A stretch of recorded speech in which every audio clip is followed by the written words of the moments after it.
করতে শাহিন থেকে মনোতি করে চলবো। শাহিনটা কিন্তু সবাই চিনে, মনোতি রিমোট কোনো লোক নাই শাহিন মনোতি না চিনে। এই শাহিনটা শক্তিশালী করবেন না, আপনারা 12 তারিখ সবাই ধানের শীষে ভোট দেবেন ইনশাআল্লাহ। আসসালামু আলাইকুম।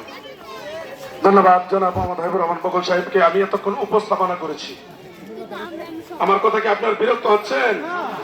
আমি এখন সংক্ষিপ্ত কথা বলবো, যে কথাগুলো আপনাদের শোনা অত্যন্ত জরুরি। আপনারা শুনবেন। আমরা তারেক রহমানের একটা স্লোগান দিয়েছিলাম, সেটা কি? করব কাজ, গর্ব দেশ, সবার আগে বাংলাদেশ। এই কথাটার ভিত্তিতে আমি কিছু একটা কথা বলবো, আপনারা শুনবেন।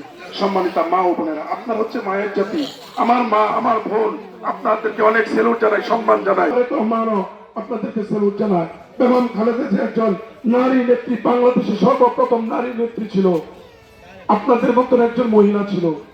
সবার আগে বাংলাদেশের প্রধানমন্ত্রী হয়েছে একজন নারী।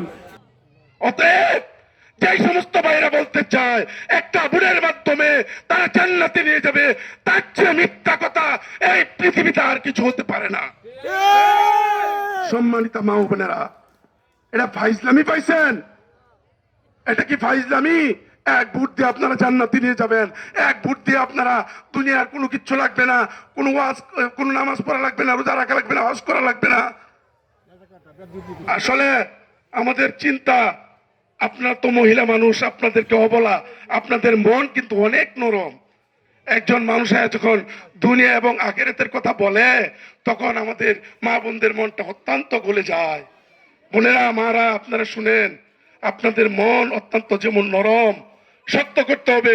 আমার ইবাদত আমার করতে হবে, আমার রোজা আমার রাখতে হবে, আমার কাজ আমার করতে হবে। হিন্দু মাদেরকে আমি বলছি, আপনারা ভালো কাজ করবেন, আপনারা স্বর্গে যাইতে পারবেন।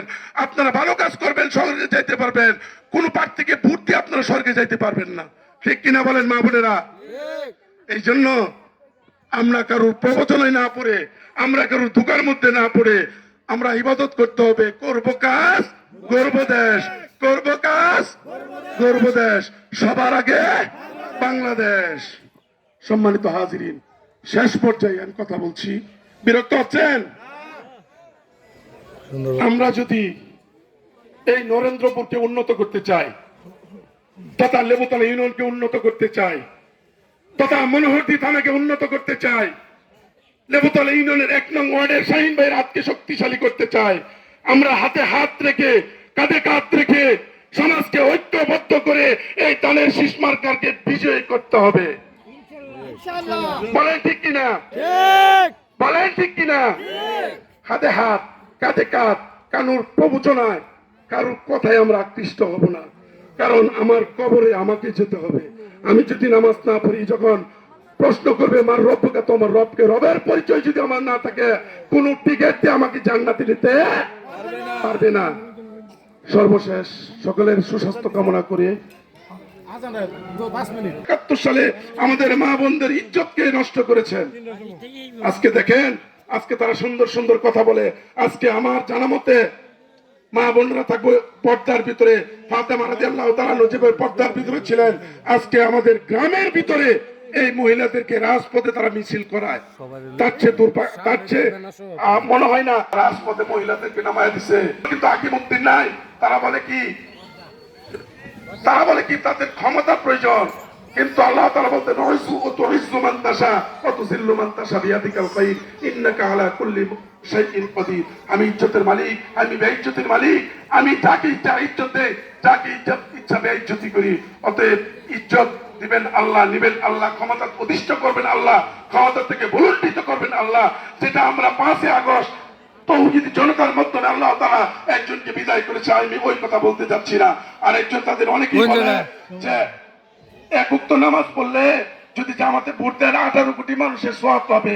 এই যে কথাবার্তা মানুষদেরকে মিথ্যাচার বলে, মিথ্যা কথাবার্তা মানুষদেরকে বলে, এই কথাবার্তা বলে মানুষদেরকে বিভ্রান্ত করছে। অতএব মা বোন, আপনারা সম্মানী মানুষ, আপনারা একটু চিন্তা করবেন, দানের শীষে ভোট দিবেন। আমি বলবো না এটাতে আপনি জান্নাতে যেতে পারবেন, আমি বলবো না এটাতে আপনি পরকালে মুক্তি পাবেন। আমি এই কথা বলবো, যদি দানের শীষে ভোট দেন, এই এলাকার উন্নয়ন হবে। বকুল ভাই একজন নামাজি মানুষ।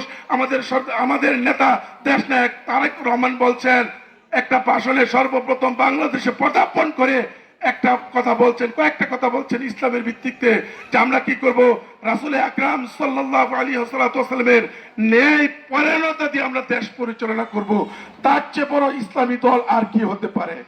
ঠিক কিনা? ঠিক কথায় উত্তর দিবেন। আমাদের তারেক জিয়া সব সময় কথাটা বলে,